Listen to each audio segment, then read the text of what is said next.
Mathematical ஸ்டாட்டிஸ்டிக்ஸில் unit 1 பார்க்க போகிறோம். இல்லை சம் என்ன கொடுத்துருக்காங்கன்னா, consider the marks scored by 30 students. Sum numbers கொடுத்துட்டு we are unable to understand the significance of marks scored by 30 students as it is given from the discrete out of above data அப்படின்னு கொடுத்துட்டாங்க. இப்போது நம்மளை என்னன்னா 30 ஸ்டூடெண்ட்ஸோட marks கொடுத்துருக்காங்க. அது 0 to 10 வரைக்கும் 30 ஸ்டூடெண்ட்ஸோட மார்க்ஸ் கொடுத்துட்டு இதை வச்சு நம்மளை ஃப்ரீக்வன்சி கண்டுபிடிக்க சொல்லியிருக்காங்க. அப்போ நம்ம first marks tally sheet number of students frequency அப்படின்னு ஒரு டேபிளில் போட்டுக்கிறோம். மார்க்ஸ் என்ன கொடுத்துருக்காங்க, நமக்கு 0 to 10 கொடுத்துட்டாங்களா. அப்போ 0 to 10 தான் மார்க்ஸ், அதை ரைட் பண்ணிக்கிறோம். அடுத்து டேலி சீட். டேலி சீட் மார்க்ஸை வச்சு தான் நம்ம டேலி பண்ணுறோம். இங்கே 0 எத்தனை டைம் இருக்குது இந்த கொஸ்டினில், 1 டைம் இருக்கா. அப்போ அதுதான் டேலி.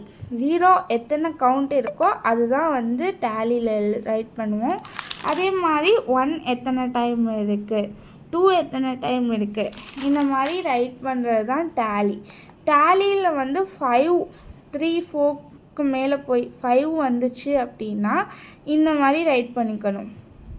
அடுத்து டேலி பண்ணதெல்லாம் எழுதுறது தான் frequency. Tally number of tally தான் ஃப்ரீக்வன்சியை ரைட் பண்ணிவிட்டு அடுத்த டேபிள் காலத்தில் மார்க்ஸும் நம்பர் ஆஃப் ஃப்ரீக்வன்சியும் ரைட் பண்ணி ஃப்ரீக்வன்சி எல்லாத்தையும் சம் பண்ணி கண்டுபிடிச்சா நமக்கு 30 கிடைக்கும். இந்த சம்மை பொறுத்த வரைக்கும் 30 ஸ்டூடெண்ட்ஸ்னால் அவங்களே கொடுத்துட்டாங்க. அதனால் நமக்கு 30 கிடைச்சிட்டா இதோட ஆன்சர் கரெக்ட். அடுத்து marks scored by 30 students are given below. 30 ஸ்டூடெண்ட்ஸோட மார்க்ஸ் ஏ என்ன கொடுத்துருக்காங்கன்னா, arrived the marks in ascending order, B arrived the marks in descending order, C converted the marks into a continuous series of a classical interval of 10. இப்படி கொடுத்துட்டாங்க. இப்போ நம்ம என்ன பண்ண போகிறோம் அப்படின்னா, இந்த மார்க்ஸை ஃபஸ்ட்டு அசெண்டிங் ஆர்டரில் ரைட் பண்ணுறோம். அடுத்து டிசெண்டிங் ஆர்டரில் ரைட் பண்ணிக்கிறோம்.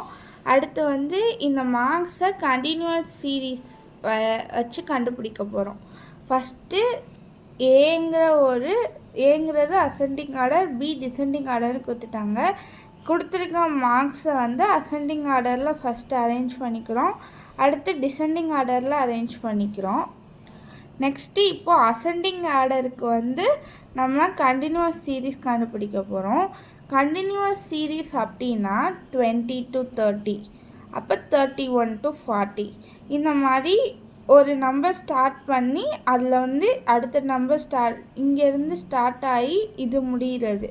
இந்த மாதிரி கண்டினியூஸாக இருக்கிறது தான் கண்டினியூஸ் சீரீஸ்.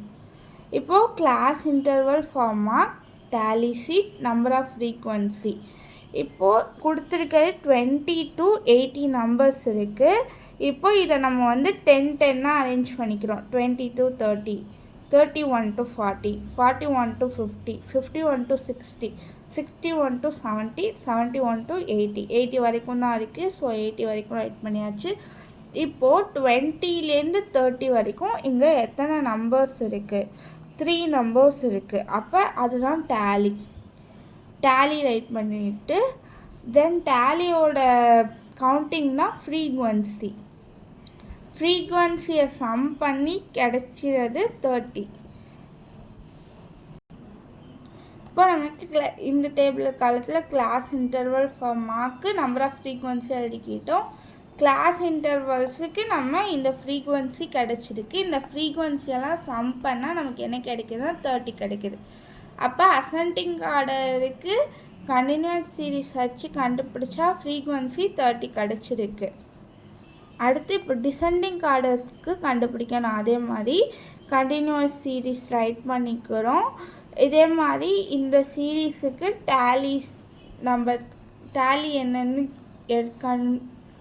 கண்டுபிடிச்சிட்டு இந்த டேலியோட நம்பர் ஆஃப் கவுண்டிங் தான் ஃப்ரீக்வன்சி போட்டுட்டு சம் ஆஃப் ஃப்ரீக்வன்சி நமக்கு என்ன கிடைக்குதுன்னா 30 கிடைக்குது. அப்போ அந்த கொஸ்டினில் என்ன கொடுத்துருக்காங்கன்னா 30 ஸ்டூடெண்ட்ஸ் ஆர் கிவன் பிலோ அப்படின்னு கொடுத்துட்டாங்க. அப்போ நமக்கு 30 ஸ்டூடெண்ட்ஸ் அப்படிங்கிறது தான் கொஸ்டினில். இங்கே ஃப்ரீக்வன்சி 30 கிடச்சிருச்சு. அப்போனா இந்த கொஸ்டின் கரெக்ட்.